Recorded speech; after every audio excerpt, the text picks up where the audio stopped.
Hello and welcome to your Empowered Astrology Forecast with yours truly, the Cosmic Finder, Sarah McCallum.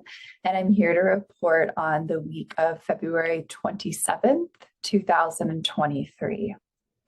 So this week, the moon will be waxing or growing in light, and the moon will shift from Gemini into Cancer, into Leo, and then at the very tail end of the week, Sunday evening, it will move into Virgo.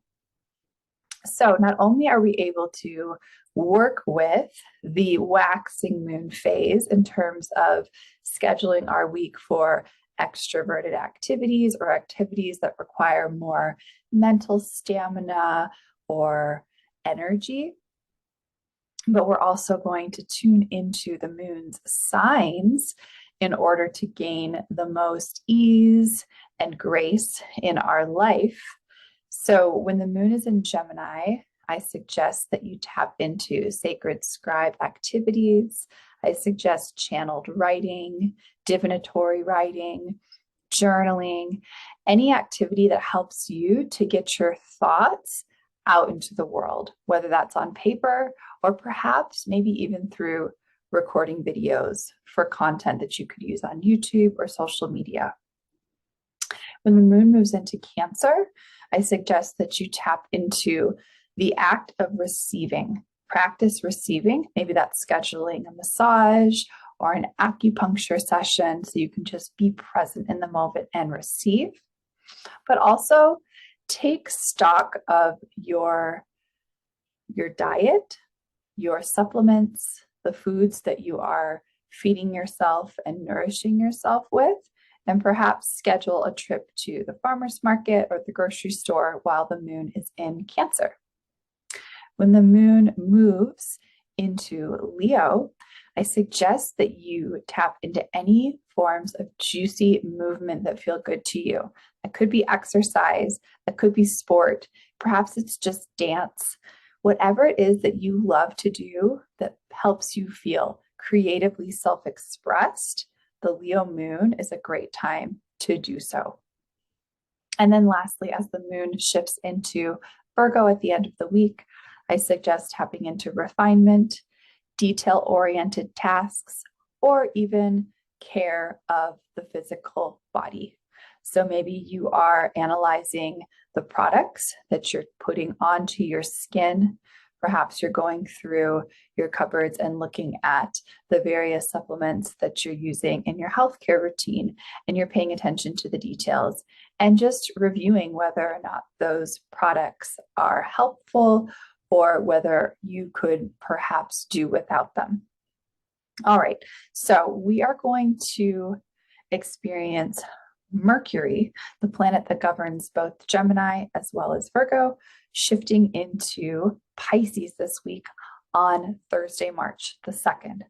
All right, when Mercury, the planet that governs the way in which we bring our thoughts into form, shifts into this mutable, ethereal, dreamlike, imaginative water sign of Pisces, we may experience not only highly intuitive downloads, but also a bit of confusion around how we speak our truth, how we verbally express ourselves or get our point across.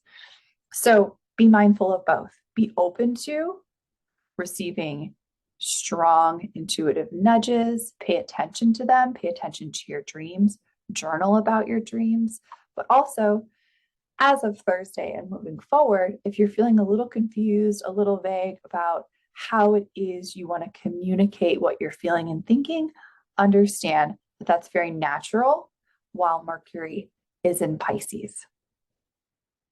Okay, now Mercury will also join forces with Saturn right before it shifts into Pisces. So this will be a conjunction. So this could help you to understand the limitations around how you're bringing your thoughts into form. Maybe there's like a mature energy around your communication skills, but there will be some sort of opportunity to really solidify structure and strategy around the way that you bring your thoughts, your ideas, your visions out into the world. Now, Venus will also be making 2 conjunctions this week. On Wednesday, it will conjoin Jupiter. On Friday, it will conjoin with Chiron. So Venus conjunct Jupiter can feel really juicy and expansive and really idealistic.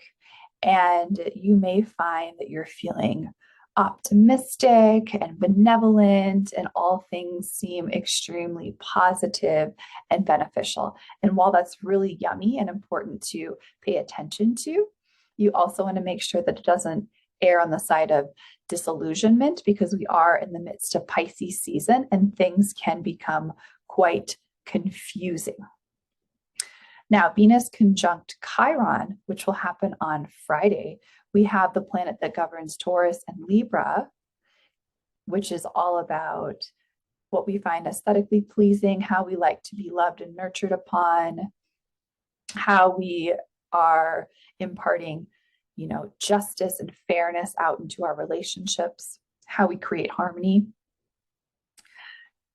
giving strength to the wounded healer, which, is really an opportunity for us to understand maybe where there's some wounding within our relationships, where there's some wounding within the way that we love upon others and or the way in which we receive love back onto ourselves. So feel into that conjunction and see where you might be able to step more fully into the power of love, to fill every cell of your body with love in order to heal any sort of wounding. Lastly, I did pull a card for you all out of the Divine Feminine Oracle card deck by Megan Watterson. This is for the group, the collective. And the card that came through is Sarada Devi. She's the Divine Mother. Such a beautiful image. It says, unconditional love exists within me. The presence of love is the absence of judgment. As Mercury moves into Pisces, let's all feel into that overarching energy of compassion. This card is here to encourage us all that the answer is always going to be unconditional love for others, but unconditional love, especially for ourselves. So feel into where you're judging others or critical of yourself, and understand that there's an opportunity to work through some of that by not only witnessing and feeling into where that judgment is rooted, but then healing through the presence of unconditional love. And whenever we feel triggered by someone else, there's always a potent learning opportunity for ourselves in that experience. So I wish you all a beautiful week.